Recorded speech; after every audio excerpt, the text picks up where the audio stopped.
A base da programação orientada a objetos começa aqui, entendendo o que é um objeto. Na programação, tudo é um objeto. Tudo vai ser um objeto. Se eu tenho um formulário, eu vou salvar um dado no banco, preencher o formulário, vou dar um submit no formulário. Por baixo dos panos, ele pode gerar um objeto. Por exemplo, eu tenho um cadastro do usuário, um formulário de cadastro do usuário. Preenchi o formulário e dei submit no objeto.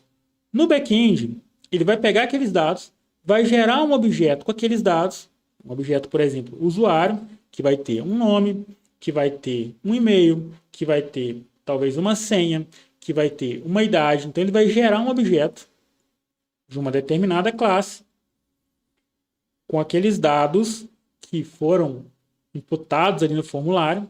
Ele usa aqueles dados, gera um objeto de uma classe usuário e salva no banco.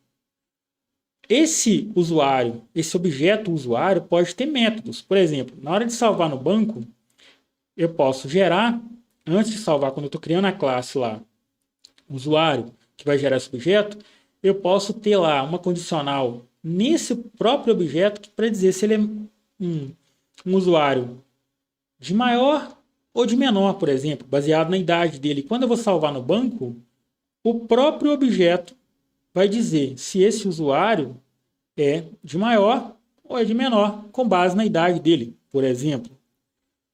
Então, tudo vai estar interligado.